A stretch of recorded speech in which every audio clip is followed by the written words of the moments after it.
Ndodhemi në stacionin Lezhë për planin e masave që janë marrë për gatishmërinë në zonat bregdetare.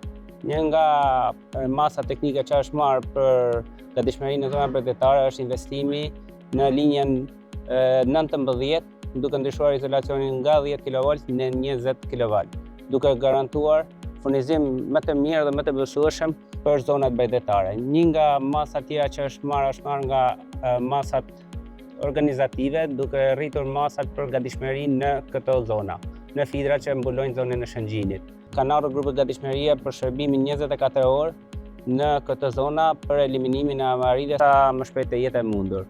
Një nga masat tjera që kemi marrur në zonën bregdetare është që kemi bërë ndërhyrje profilaktike për kabina, duke dubluar kabujt e furnizimit dhe të shpërndarjes, të cilat sigurojnë furnizim më të mirë për banorët. Kemi vendosur numrat e kontaktit për çdo qytetar për të lidhur me kanalet e OSHE-s që të bëjnë mundësinë sa më të shpejt të ndërhyrjes për eliminimin e çdo avarie dhe problematike që ato shfaqin në zonën bregdetare. Deri me tani nuk kemi pasur probleme për furnizimin me energji elektrike në këtë zona, duke qenë që grupet tona të gatishmërisë janë çdo orë në kontakt me zonën edhe me abonentat në fjalë.